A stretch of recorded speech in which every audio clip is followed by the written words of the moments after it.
delighted to present today this project, Students as Co-Creators, with the topic about interfunctional coordination. Our students are not just passive learners or recipients of knowledge. We encourage them to participate in a very active way in a lot of projects, and this initiative is about investigating the phenomenon of interfunctional coordination. They interviewed two senior managers, Claire Darley, Senior Vice President of Adobe, and Peter Bonfield, Vice Chancellor of the University of Westminster. We found that there are some enablers of interfunctional coordination, how different functions or departments of the firm work together. At the strategic level, we found that the digitalization was critical, and also the role of technology and processes, specific processes to foster interfunctional coordination. At organizational level, we found it was critical, the role of culture, the alignment of the interests of the different functions, and the agility in the processes in order to generate benefits for their customer. And at the individual level, the attitude of employees, the motivation, and also the empowerment. Obviously, we also found some barriers. One of them was the power, how different key staff want to keep power. They keep information is a way of keeping the power. And this natural tendency to work in silos. All of these are barriers, and I think that you find interesting this video to better understanding the role of interfunctional coordination. Thank you. I'm Gabriella. I also am a final year marketing management student at Westminster University. My name is Michelle. I'm a final year marketing management student. I'm Annie. I'm also the final year student of marketing management. I'm Tracy. I'm also a final year marketing management student. Hello everyone, and welcome to our Co-Creator project. We'll be analysing interfunctional coordination across two industries through the lens of the University of Westminster, education, and Adobe, technology. We will be exploring interfunctional coordination and how this affects the departments within these organisations, as well as their impacts on ensuring best practice, successful business outcomes, and customer-facing solutions. Let's begin with exploring the concept of interfunctional coordination. Now moving on to interfunctional coordination. This can be identified as the communication and sharing of information, resources, integration and collaboration of different functional areas or departments. Our Professor Jose and his colleagues also researched the role of interfunctional coordination, the role of digitalization. Our interview questions will follow the theme of topics discussed in this paper. The two industries we will be covering is the higher education services at the University of Westminster and the software technology industry with Adobe. Kicking off with the University of Westminster, the main values of this university are progressive, compassionate and responsible. The university was founded in 1838 and has now grown to have 22,000 students. 50% of the students are international, with all their campuses residing in London. Please see below the structure of the University of Westminster, which includes various departments from employability, education research, to marketing and enterprise. We will be interviewing Dr. Peter Bonfield, our Vice Chancellor and President of University of Westminster. His main responsibility include directing all universities' activities and development, ensuring the well-being, health and safety of university students and staff, leading on and progressing university's commitment towards equity and inclusivity without racism and harassment, and lastly, working closely with the executive board. Hello, good morning. My name is Jose Ruiz-Alba. I am Professor of Marketing at the University of Westminster and also Research and Knowledge Exchange Leader of the School of Management and Marketing. This is an activity within the project Students are Co-Creators, and the purpose is to investigate the phenomenon of interfunctional coordination. Basically, is to see how the different functions of the firm work together or not work together in order to co-create superior value for the customer. In this case, the customer are the students. This is the discussion whether you are customers or not, but you are, at the end of the day, users of a higher education services provided by very prestigious institution, and how this work behind the scene has a positive impact on your student experience. And it is an honor that we have today Professor Peter Bonfield. He's the Vice Chancellor and President of the University of Students. Maybe you can briefly introduce yourself, the students, and then you can make the questions on the discussion with Peter. So Gabby, maybe you want to start? I'm Gabby. I'm a final year marketing management student, and looking forward to speaking with you today, Peter. Thank you. Annie? I'm Annie. I'm also a final year marketing management student, and I'm looking forward to learn how IC works within the higher education sector. Tracy, please. Hi, I'm Tracy. I'm also a final year marketing management student, and I'm really happy to be here today to Perfect. talk to you about IC. Maybe you would like to start, Tracy, with the first question? Yes, so our first question is, for you, what is the main challenges and barrier for university that you find for IC? So by that term, I guess you mean, how do you get people to behave cooperatively together in a way that helps you fulfill your purpose and deliver outcomes in the university sector in a pretty competitive, difficult environment? So, and your question is, how do you do that, or how do you make it work? Yeah, how do you make that work? Well, that is the prerequisite to success. So for our university, we are about 25,000 people, 22,000 colleagues, 22,000 students, about 3,000 colleagues. The key to success is getting everybody to point their energies and their talent towards the same purpose, underneath which there are some clear objectives and some values, some ways of behaving together, and some priorities. That means that lots of people's energy and talent is pointed at the same thing. And if you can achieve that, then 25,000 people's energy and talent towards the same thing adds up to a lot of energy. It cuts out lots of waste. It helps make things much clearer and much more certain. And that is the key enabling factor that will allow you to succeed and find your way in a very competitive place. So, I mean, you talk about sort of functions and different organizations, but even beyond that, every individual has to have that sort of coordination and way of being together. That's the key. Same in any organization. Yeah. So I understand that. So, can you explain how the use of power or working in silo can be an obstacle for interfunctional coordination? Well, the key is to not have that. The key is to work out how individuals and groups of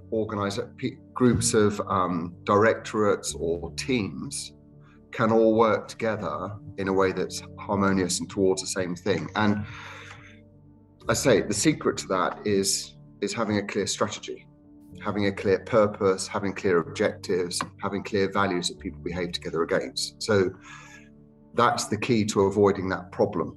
And it means that you can all sort of look up at something you all believe in and want to achieve. So our purpose here is very strong, to bring in students from an array of different backgrounds, to help them, to nurture them, to help every single one discover themselves, and to create ways of challenging theory that make them ready for jobs and the market and employment, but also to do it in an environment where all those different perspectives that come from our very diverse community means that also every student goes out as a really good global citizen for their families, for their communities and other things. So that's the purpose we're aiming at, and that's very, very motivating. And then if you go under that, the key things we do in terms of our behaviors, our values, that is very, very important. So underneath all we do, we're utterly ethical. We always do the right things. We're a compassionate, inclusive community, which is an essential part of making a diverse community work together really, really well. And we innovate. And they're sort of values that everybody can expect and work together on. And then we have 4 very clear objectives, which are about education and supporting our students, about our research and knowledge exchange, about our internationalness and how we support that, and how we help our students get to jobs. So basically everybody in the organisation aligns with those values and points towards the purpose of those objectives and deploys their talents to help the university to thrive. And that's the key. And the point about that is then it avoids confusion. So one of the reasons you have silo working, you can have silo working and problems between different teams and different directorates for a number of reasons. One is because people aren't really clear why they're there and what their jobs are and what they're trying to achieve. So that's why it's essential to have a clear strategy and a way of behaving together that people are aiming at. You can also get dysfunction because people's behaviors are not cooperative, they're not collaborative, they're defensive, or there's some sort of fear factor or something like that. So that's why the values things comes in so much. So being utterly ethical, being open and transparent, feeling safe to be who you are, knowing you've got compassionate colleagues who will look out for you. That's an essential part of having a culture, a set of behaviours where people are much more likely to cooperate than compete. So basically, if you recognise those problems, and the solution therefore is to have a strategy that's very clear on purpose, objectives, and how you deploy your talent and what the behaviours are, that's basically it. And we've made huge progress in the last 4 or 5 years in our university, basically because we have this is our strategy. Here, this is our second strategy, we've just refreshed. And basically what it's done is to orient people's talents towards the same thing. That's it. Interesting. Hey, Gabby? Next question I have for you is, what are the main enablers or drivers for interfunctional coordination, and can you explain the role of digitalization in your university? Yeah, I think I've just explained. The key enablers are clear purpose, clear set of objectives, a few very important values that bind everybody's behaviour so they cooperate. And, that helps the tasks of each team, the tasks and objectives of every individual to orient towards the same purpose, towards the same objectives, with a set of ethics, cooperative behaviours, and ability to innovate. That's the key. That's the solution. It's very straightforward to say, it's actually quite hard to do, especially the cultural shift, and that's the key thing. And digitalization is, the physical digital way of delivering what we deliver for our students is really, really important for us. We want to exploit the advantages of both to best support our diverse community. And we do that. But also how we work together and how we use digital and physical things together is an absolute, key part of how we all perform. So, and of course, a big test we put that into our strategy from 2018, that we were going to try and build a digital capability that was equivalent to our physical delivery capability. And so we did a lot of work in preparing that. But of course, the big test was when COVID happened, we went into lockdown, and more or less over a weekend, we put our whole university community and our whole university activity online. You would have been part of that. And fortunately, we already had the foresight to build that capability so we could switch very, very quickly and carry on working. Now, having done that, of course, we're looking at the strengths and weaknesses of both, really working hard on how we deliver that to our students and our colleagues, and also, coming up with solutions that each of our students can tailor depending on their own personal circumstances. So they really have the very best personalized experience that works for them. And then, of course, the other thing is our real focus is on helping our students get great jobs. So we also need to equip every single student with digital competency. So when they're going out there into the workplace, either to set up their own businesses, which 1 in 5 of our students do, or to go and work for an employer somewhere in the world. So the next question is, what are the benefits of interfunctional coordination in your sector/role? And can you explain some student orientation or agility? I think it's much stronger than benefits.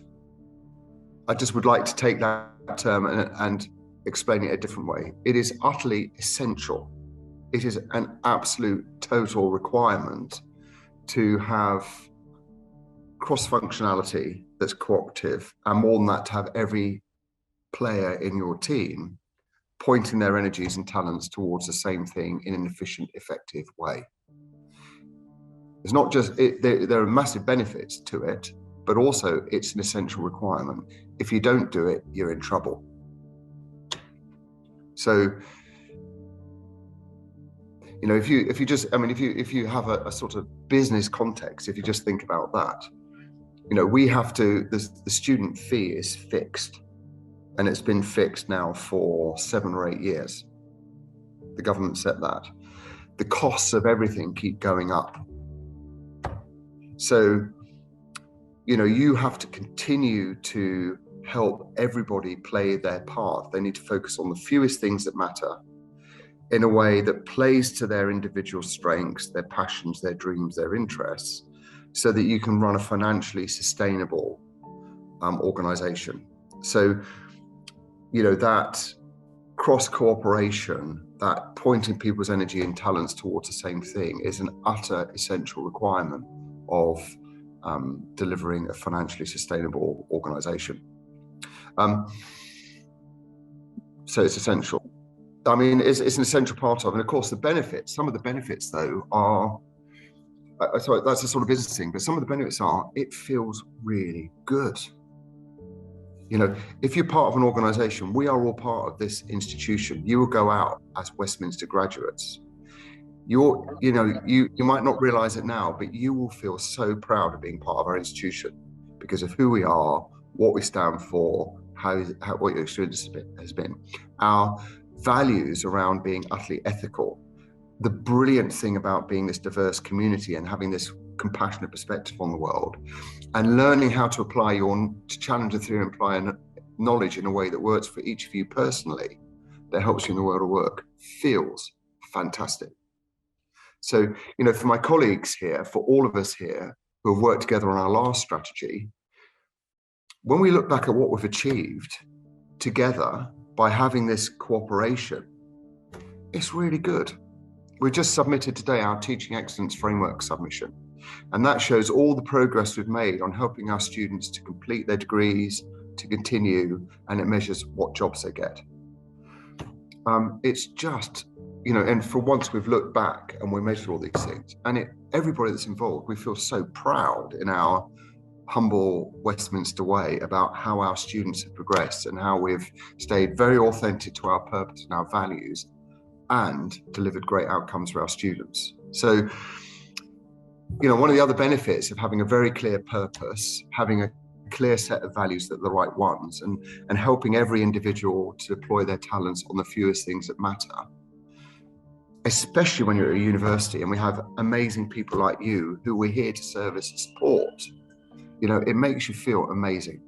So, and actually that energy that comes from feeling quietly proud about being part of a community, you know, as I say, a little energy in 25,000 people adds up to a huge amount of energy. So, and that's good for your well-being. It's just good, really. So, thank you so anyway, much. it is. Yeah. And you know, you'll speak to other CEOs, which are really good, but working in a uni, like we're all part of our university community. It's a really special place to be because you're with this community mainly of young people who are finding their way in the world of education. And it's just like completely adorable and worthwhile. Totally. So, yeah, always learning. So that's the benefit that really, so I say that because that's really powerful for us all. There you go. Tracy, please. So you said we are all part of the community. So can you explain more, like how are the students engaged in the design of IC in university? Like, well, we work really closely with our students. You know, we're not a set of bosses who just do to our students what we think is right. We are relentless in listening, working together. Oh, we're co-creating here, aren't we? Students are co-creators, colleagues, students working together. So we are an exemplar of student colleague working today. But we really work on that. We work hand in glove with the Students' Union. They're on all our committees. They're on the top level governance. They're everywhere. We have 700 course representatives who give their views in and out. We have all our clubs and societies that get engaged with. So, the student voice here is really strong, and my own philosophy, this links with cross-functionality. My own philosophy is we've got to be inclusive as a team. You've got to listen to everybody's voice and opinion and bring that through. You may know, well, we've met Anya to talk about, external interests. And so my own style is I'm always out speaking with students and others to discover what's going on how it works. And so, and that's actually different, isn't it? You're going to interview other CEOs who have customers who might be very remote. But here, basically, we're one community that needs to work together to deliver outcomes. And basically, we're here, our main purpose here as a university is to support and service and provide every single one of our students, whoever they are, wherever they come from, with the very best experience in our university. So we're quite lucky in that we're one community that can work integrally. There'll be few other organizations who have, for example, the equivalent of our student voice on their main board, but we do. So we're, and we're quite, I think we're fairly unique in our approach. I think our working and our harmony and our close working with students is unusual.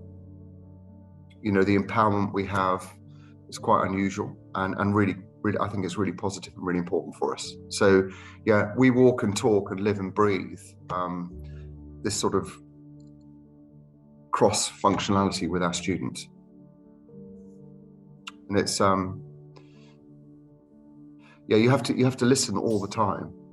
And also it's not just problems, there are always problems to fix, and that's really important, but also we look for excellence. So where's the excellence? Because if we know where the excellence is, then we can learn from that excellence and try and take it everywhere so that every single student has excellence. And the other thing too on this is, of course, you have to work on continual improvement all the time. So you never ever get to the end. You have to keep innovating, you have to keep listening, you have to keep working to continually improve things, to make things better. So. Thank you, Gabby. Just segueing off of your previous comment about improvement. Yeah. Next question for you is, do you have any specific processes to improve the level of interfunctional coordination? And do you have cross-functional projects that you can share with us? Yep. So we have that in a whole array of different ways. Let me just pick out one or two examples. So in our planning, so I'll take that as a specific example in terms of policies and procedures. So when we plan our university and what each of those functions are going to do, we have a very well organized planning process where each unit, to use your functional unit, each directorate or team, they have to produce their own plan for the year. What are they aiming at, and how does it contribute to the university objectives? How does it contribute to our purpose? How does it align with our priorities around well-being, inclusion, and sustainable development? What are the milestones and the outcomes we can expect that year? And also, how does that plan interface with other key enabling areas that coordinate with it? So every single unit does that.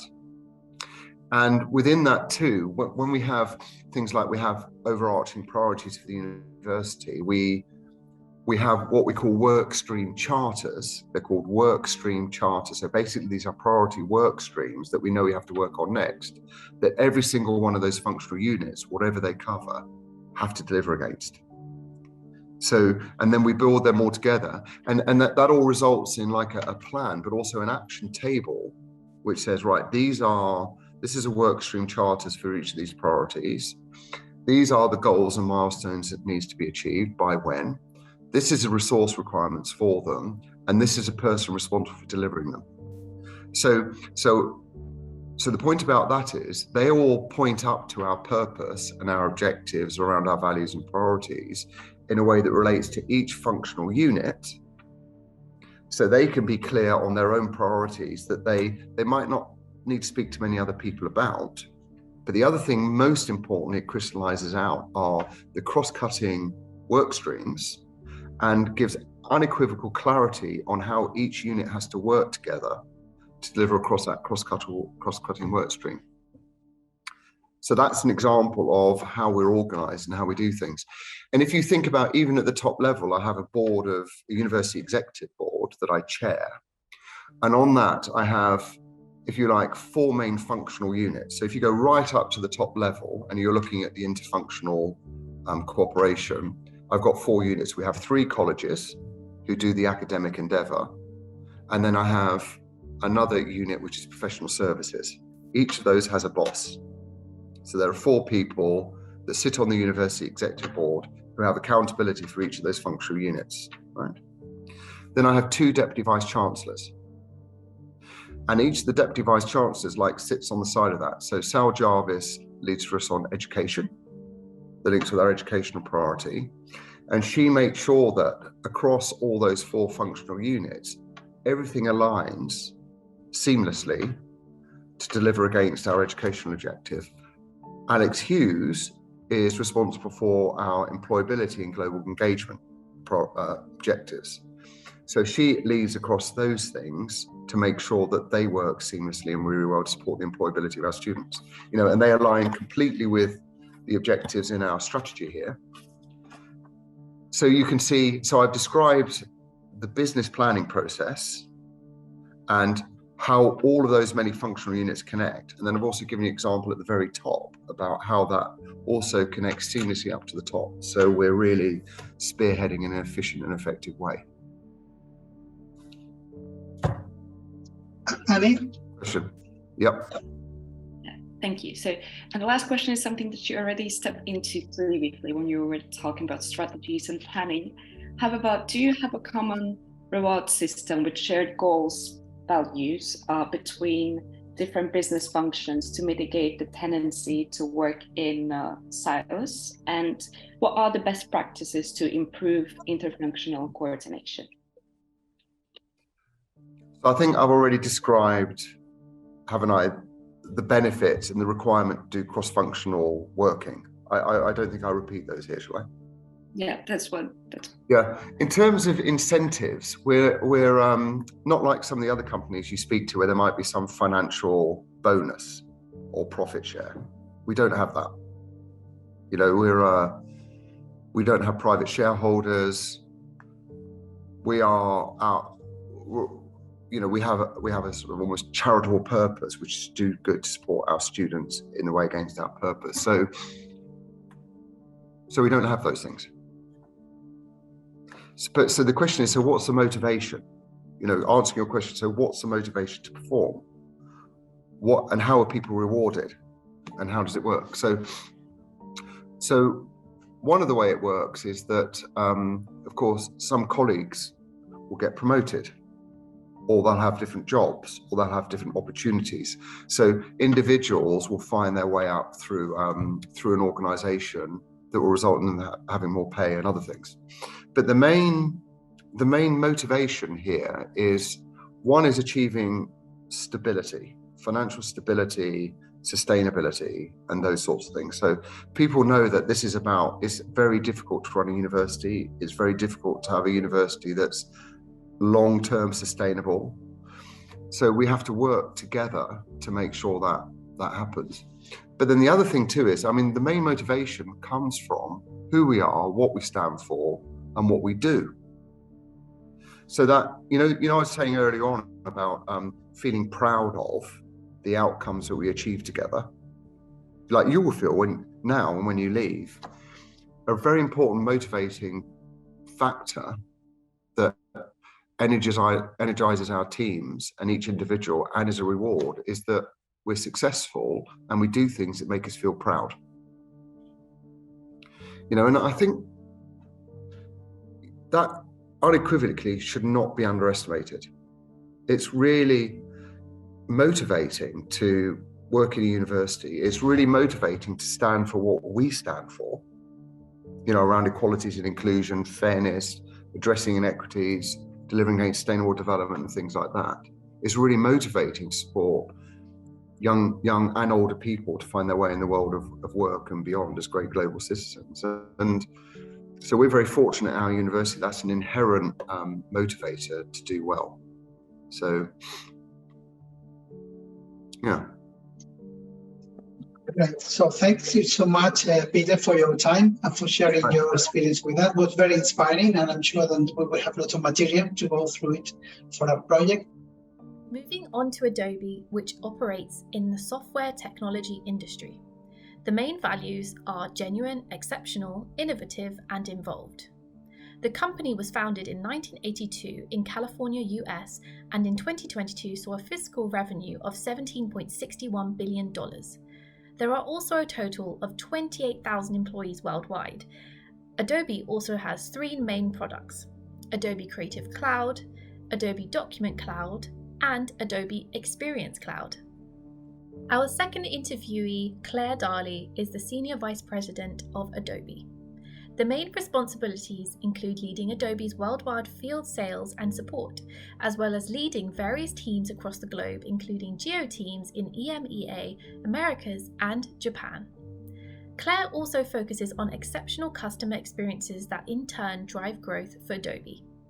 She also has a strong bias towards disruption and driving at scale while creating a can-do culture. Hello, today the 16th of January 2023, and we have here today with us Claire Darley and 4 of my students of the project students at Cocreators. My name is Jose Ruizalba. I'm Professor of Marketing at the University of Westminster in London. And maybe you would like Gabi, Mashal, and Anika introduce yourself in this project, Students at Cocreators. Hi there, my name is Michelle. I'm a final year marketing management student, and we've taken on this project with 3 other students, and I'm looking forward to interviewing you today. Thank you. So I'm Annie. I'm also the final year student of marketing management, and other than this project and my marketing studies, I'm taking a part of this society, which is all about 17 global nation development goals, sustainable. So it's just another part where I'm interested in too. Perfect. Right. Hi, I'm Gabriella. I also am a final year marketing management student at Westminster University, and I also have a love of technology, so I hope to go into this field in the future in marketing. And I will now pass it over to Claire Darley, the Senior Vice President at Adobe. Thank you so much. Thank you. I'll introduce myself. Thank you for that, Gabby. Yeah, I am Claire Darley. I'm the SVP of Field Sales and Customer Support Division worldwide at Adobe. Thank you very much. So maybe who would like to start, because the topic today is interfunctional coordination, to see how the different functions of the firm work together to create the value for the customer and for all the stakeholders. Maybe Machal would like to start. Yeah, sure. So I have a question for you. What are the main challenges and barriers that you find for IC? Can you explain how the use of power or working in silos can be an obstacle for IC? IC, that's an interesting expression, isn't it? We just call it working the matrix. I've been working for more than 30 years, and there's definitely no company I've ever worked for that doesn't have some sort of matrix. And if you want to be successful at working across a matrix, then you need what you're calling IC. It is just, it's like breathing. You have to find a way of being able to make this stuff work. And some companies I've worked with, talk about it in terms of politics. As students of marketing, you'll recognize that politics is like bias, right? It exists everywhere. We have it. We just need to recognize when that's for good and when it's not working, for good. But I mean, companies organize across functional lines, and I'm glad you said kind of functionals and not just departments. Functional lines for really good reason. They allow clear focus on particular areas, so you can get deep knowledge about how things work. And if you're an employee in a function, whether that's marketing or IT, it allows you to get a sense of belonging, and it allows you to build your career. For example, if you're an analyst working, you're the single analyst working in a team of product marketers, you might look around you and think, well, no one else looks like me. I don't know what my next job is. But if you're an analyst working in an analytical function, but you're working on a project with product marketing, then you get a lot of benefits, right? You get to know who's your tribe, your analytical tribe, number one. That means you get a bit of support and cover if you're on holiday, if you're sick, but you can also talk to your colleagues about issues and how to think about problems in a different way. And so you can also then see your next available roles in that job family. But because you're working in a project that is cross-functional or across the matrix, you also get to learn in a broader basis right across the program, so that you can learn about what product marketing is, if that's an area that interests you, or whether you choose to become a deeper or broader analyst. And so there are tons of benefits. It just takes a little while to kind of think about how to make this stuff work at scale. And I've worked for some enormous companies like IBM. I was really fortunate. My graduate job, my internship actually, and then my graduate job was at IBM. And IBM had been a matrix for a long time before me, and has been a matrix for a long time after me. And as a graduate, or even as a student, I found that truly liberating, because you can influence way beyond your level of authority if you understand how to make IC work. If you understand that actually it's a benefit, that you have multiple points of access to the sunshine, to the light, and you can, if you can get your head around that, and you can influence, you can make anything happen. And so for me, I think personally, I was really fortunate to work in a company that was quite mature in its working across the matrix from a very young age. And it's something that I've always been, super interested in, as to how to make things work. As an individual, I think about impact. And yeah, there's probably a degree of, ego in that too, personal ego. I am a human, we all are.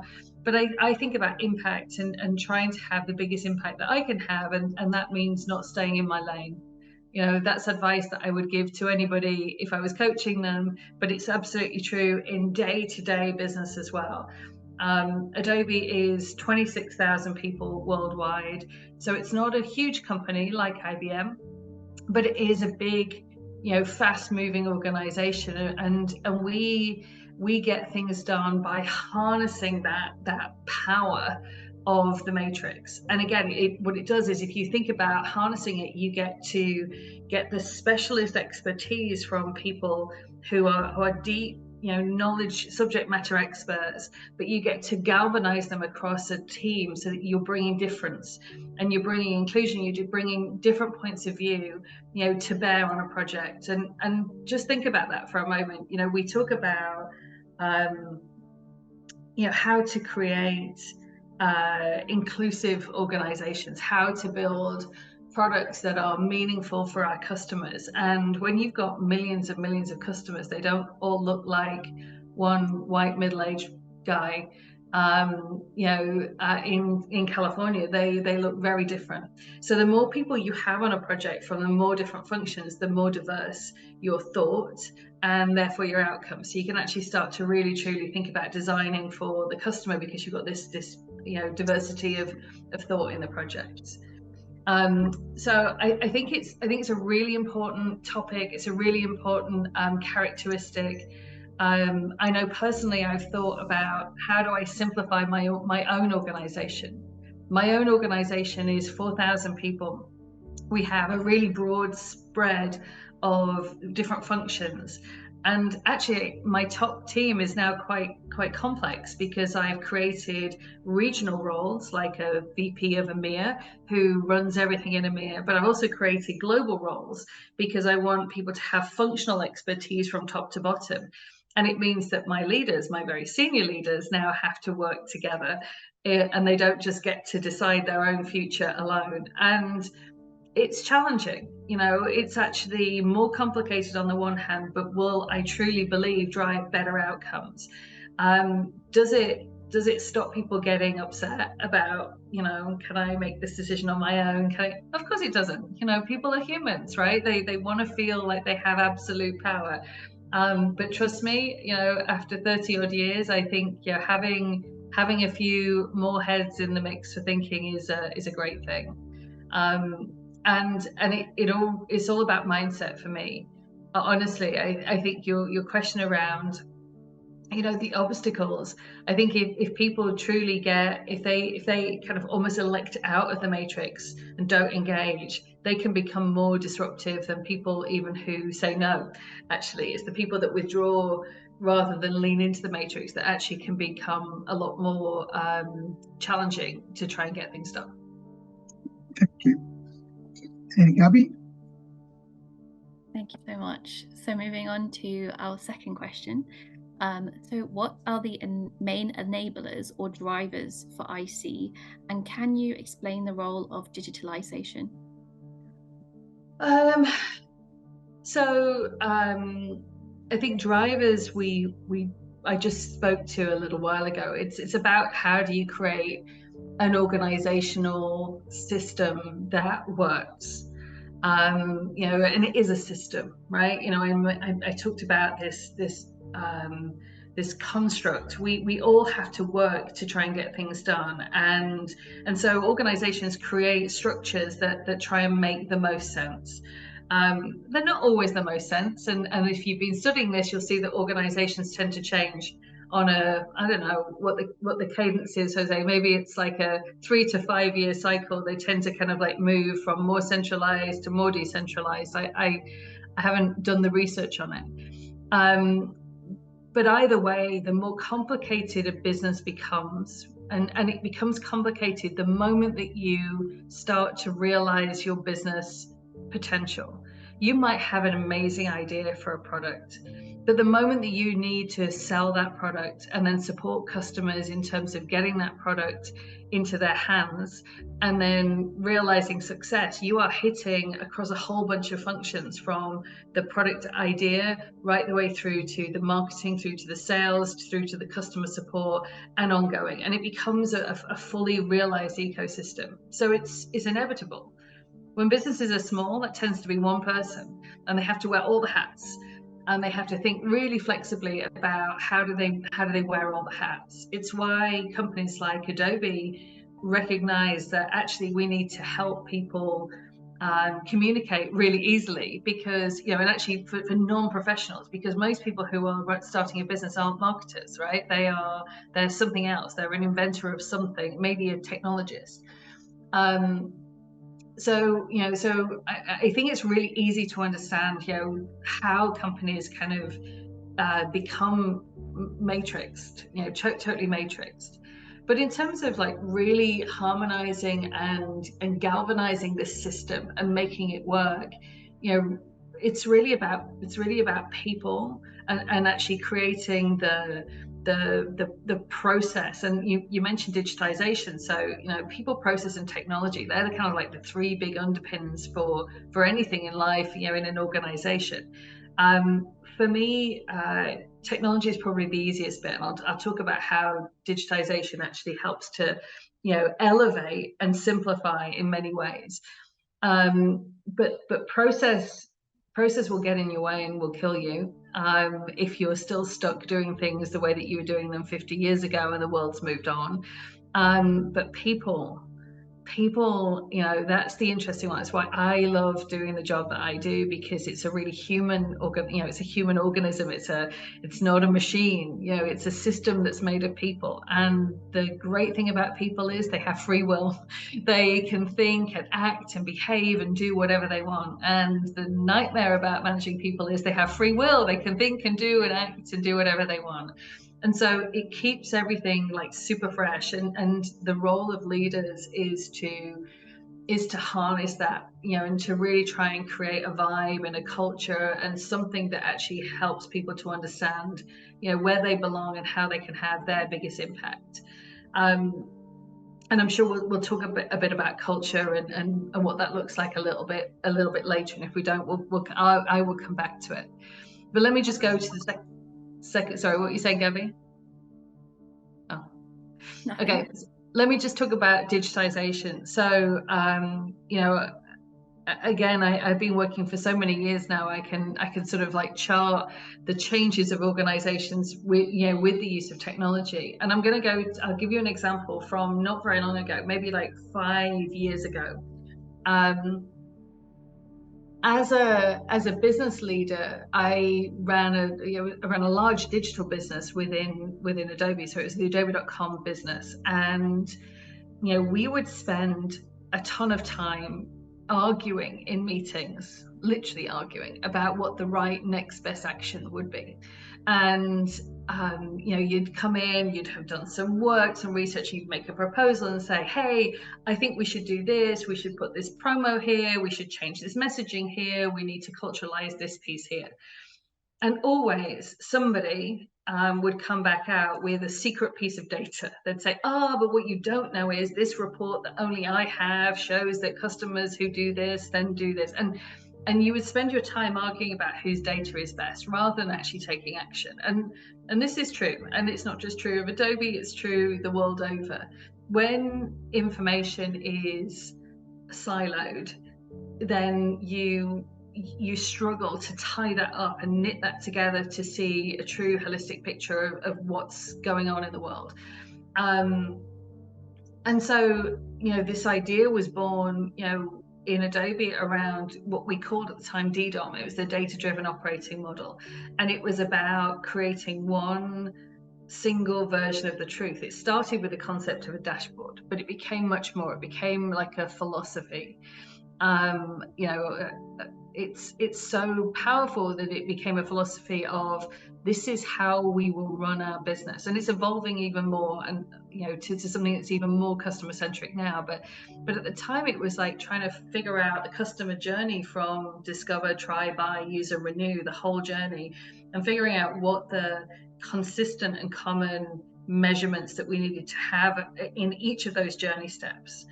And the original idea was, there'll be thousands of things that we'll measure. And actually, we started with just 17 very simple KPIs. 17 gave us 1 or 2 per journey step. We could certify the data, so we knew that we were assured of the data's validity because we had it through our internal IDS team had kind of like, certified it. And it gave us enough to start. And to start to change not just Adobe.com, but actually the way that the CEO interfaced with his team, the way that we spoke to our analysts outside, the way that we thought about taking action. It became so much more than a dashboard so quickly, because actually we realized we were changing the way that we were organizing. We didn't change structure. So that's the important point. We didn't change structure, but what we did was we created squads around each of those journey steps, and we created agile structures that came together to support. If you were in the Discover squad, it was a multifaceted team from digital specialists through to marketers through to campaign teams, and everybody was there to solve the problems based around the data. And so I think it's hugely liberating. But the data alone and digitization of the technology is only one piece. You have to work on those processes, and you have to figure out how to shorten the cycles, from sort of insight to action, or data to insight, and then insight to action. Even data is great, insight is better, action is king, right? It's like you have to have squads of people that actually galvanize around it, because digitization alone isn't going to do that for you. Thank you very much. Annie? Yeah, of course. So the question number 3 is something that you already stepped into previously. However, what are the benefits of IC in your sector or role? And can you please explain customer orientation or agility? So if I build on the question that I just answered and the example I gave you around DDOM, being a data-driven operating model, we're moving now to CCOM, which is this customer-centric operating model, and it's basically this idea of creating a flywheel, a true flywheel around the customer. And I think the benefits, like beyond just my sector, but actually the benefits overall for anybody that's trying to be more customer centric and to foster more collaboration across the matrix, is this notion of having a North Star. I have always found, right, whenever this is the human to human stuff, right? Whenever you're in conflict with another human or another team, you have to try and find something bigger than either of you to, if you want to find a way out and you're doing this the whole time, you have to find something bigger that you can both agree on, even if it's just, it's raining today, right? We both agree it's raining. So in an organization, the same is true. So having a really strong sort of customer orientation, a customer charter, a North Star that's around, we do it for the customer, and this is what that means, can really help. It can absolutely help to eliminate barriers. It's this superordinate goal that actually everybody can agree to, even if they disagree on the sequencing or the immediate prioritization. And once you've locked in at that superordinate goal, you can look back on your problems. You can look from a different vantage point. And when you look from a different vantage point, rather than just here we are clashing today, you will find a different outcome. It doesn't mean that there's a winner and there's a loser. It just means that you'll find a different outcome. And I think it's one of the secret weapons in any leader's arsenal, is to try and help to create that notion of something that is bigger than any of us, and that's your customer, that's your entire stakeholder ecosystem. Thank you. Marshall? Thank you. And my question is, are the customers of your company engaged in the design of services and products of in the context of IC? The short answer is yes. I mean, they're, I just said they were one of the most important stakeholder groups that we have. So therefore they should be included in the IC. They're an important part. And the really great thing, and one of the easiest things about running a digital or a SaaS business like I do, is we sell software, and that software is not just a box of CDs. It's something that's live. It sends feedback back all the time.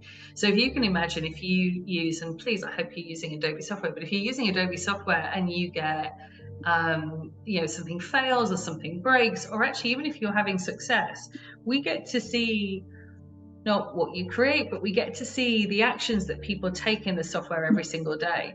So if you think about the millions and millions of interactions that happen within Photoshop every single day, we aggregate that and then we feed that back into the system, so that everything that our customers do gets built into the next thing we release. So for example, if we see something is buggy and it breaks, we get that feedback, and that's an obvious example that most IT companies do. For us, we also get to see how people use and what they're creating. So we get to see where people take a lot of time. And for any creator, any marketer out there, the idea is we want you to spend more time on the creative stuff and less time on the administrative stuff. So we take all that feedback in, and we create shortcuts. So we use artificial intelligence or machine learning to be able to say, hey, you want to remove background? The next release, it's dead simple. You just click here, remove background.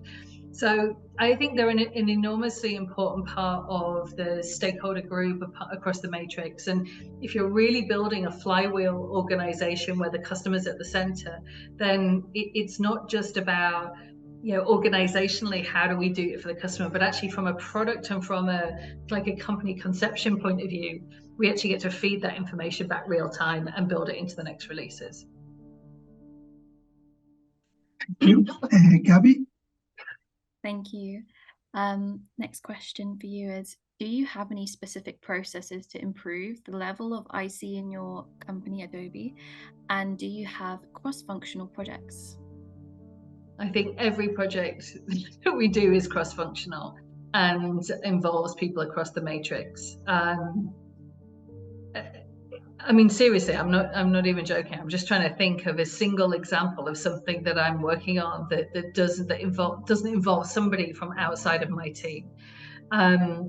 It is so rare, whether that's my very close adjacency partners of HR and finance, who are effectively, they're in their function, they exist in their own organizational business unit, but actually they're attached to my function. That's like a really simple example, right? They're permanently attached to me, even though they're in their organizational function. But everything that we do, so for example, making if we wanted to make changes on adobe.com, that probably involves at least 6 different functions across Adobe, from IT, all the people who actually have hands-on keyboards, people who are doing the analytics, through to people like me who are trying to solve a business problem, and I'm thinking about sequencing and timing and pricing and packaging, through to people that actually have to execute it. It must touch at least half a dozen different functions. And I'm just trying to think about, do we have any specific processes? I guess we do. I mean, we use, you'll be familiar with like RACI and RAID as kind of like organizational contracts to say who's responsible and accountable. At Adobe, we have something called the DAISY. It's an Adobe owned version, and it's driver accountable, consulted, informed. And every project, has this clearly lined up, so who's on point, who's actually driving, who's doing the work, what am I a consultant, am I informed?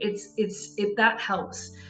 Not every project is that formal in the day-to-day course of working. Yes, some have steer codes, some have very formal constructs, and some we just gather informally. And I think that's by nature now kind of who we are, and relevant parties come together.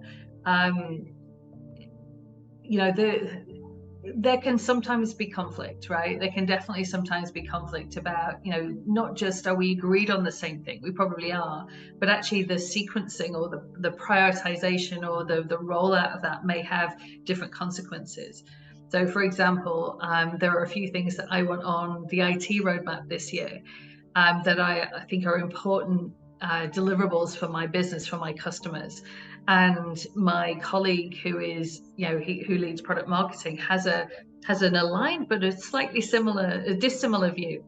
And so, we have to find ways of being able to compromise. But I think outside of those formal ways of working, it comes down to people and making decisions based around what's the right outcome. And again, if you do it for the customer, if you have that North Star, it truly helps you to decide what the right outcome should be. Do you have any common reward system? Because sometimes in functions they can be contradictory or conflicting goals. Maybe one area increase sales, the other one reduce cost. And one way has been found is that if you have common reward systems, it can help to help them to work more collaboratively, less in silos. And also, what are the best practices that you have in your company regarding IC? Oh, you're so right. I mean, I think institutions have institutional challenges related with them, and you just described the most common one, right, which is sales and marketing. And if we're not careful, I always describe as a marketer and a sales leader, I can tell you I've lived both of this. It could be like Tom and Jerry, running around the kitchen. The challenges are the same in every organization I've been in, and that doesn't have to just be sales and marketing. It could be finance, it can be HR, it can be IT, however that stuff works. And it is always a challenge, for the team that are the team that own the number. Then they are the ones that typically sales teams are commissioned. They're paid on an outcome, whereas the rest of an organization tends to have annual objectives, but they don't always 100% line up with the same as the sales goals. And so we institutionally create challenges. I haven't fully found a solve for that, but what I'll talk to you about is kind of what we do to try and demystify it. I think there are from a reward system point of view, everybody outside of sales in Adobe is paid on something called AIP. It's the Adobe Incentive Plan. And so a minimum of 20% of your take home will be on a long-term objective. 50% of that objective is company performance. So again, that starts to line up the sales goals with everybody else in the organization to a certain extent. And then 50% is personal. And for a long time, those personal objectives were a complete mystery, a complete mystery to everybody. Even if a business unit has a set of KPIs or objectives for a year, the individual stuff was a mystery. In recent times, we've moved to something called OKR, which is an objective and a key result, and actually building out a consistent framework across the organization, including people that own the number, to actually have at the team level, not at an individual level, I still don't see that, but at a team level, we get to see what everybody's OKRs are and actually how they overlap or miss sometimes. So, but that process isn't just after they're set, it's like while they're being set.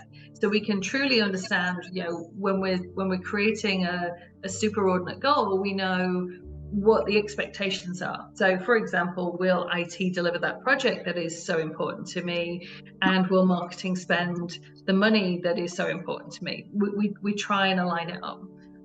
I'll come back and tell you how I think that works, maybe in the year, and see whether it's the full answer or not. But I think the key thing for me is making sure that we think about the system more broadly than just on an annual reward basis. One of the key things to success in Adobe, we always say the expression, it takes a village, right? It takes a village to raise a child. It takes a village to get anything done in Adobe, and it does. In fact, we're a company that loves collaboration so much. It's like everybody wants to be involved in everything. It's a different kind of challenge from people not wanting to lead in. Everybody leans in. It's like almost too much. But actually, I'd rather have it that way. I'd rather have it that way, every day of the week, because you can manage it. Because one of the things we've been good at is promoting and showing the value and the story when we complete projects and we talk about the village. We talk about the roles that everybody played and how it wasn't one person that scored the goal, it was the entire team. We make sure that we message this collaboration in the way we think about merit increases or promotions. We have 3 very clear capabilities in Adobe which are fundamental. And the first one is about being creative. Okay, we're Adobe, so you'd expect us to have creative, but creativity in this instance means challenging the status quo. Personally, I have a bias towards disruption, so I use my creativity is about changing things, and I'm really having that kind of, how do you want to change things? The second is around, so be creative, be focused. Focus is about the data, using data to help you identify where to focus. So you're not just disrupting for the sake of it, you're really picking your battles. But the third one is called be a leader. And be a leader is about, I see, as you would describe it, or being able to lead across the matrix, as I would describe it. This is something that we celebrate. We talk about whenever we're thinking about people and their personal expansion. Are they a good Adobe citizen? Do they work well across the matrix? Because fundamentally, it's not just what you do, It is how you do it, and getting the most out of the matrix is not a company thing, it's an everybody thing. It's an everybody thing. We all have to do it, we all have to choose it. So they're kind of my best practices. So we've had the privilege of engaging two insightful interviews that shed lines on the importance of interfunctional coordination, or IC, in different domains. As we wrap up this presentation, here are the 4 key takeaways from these conversations.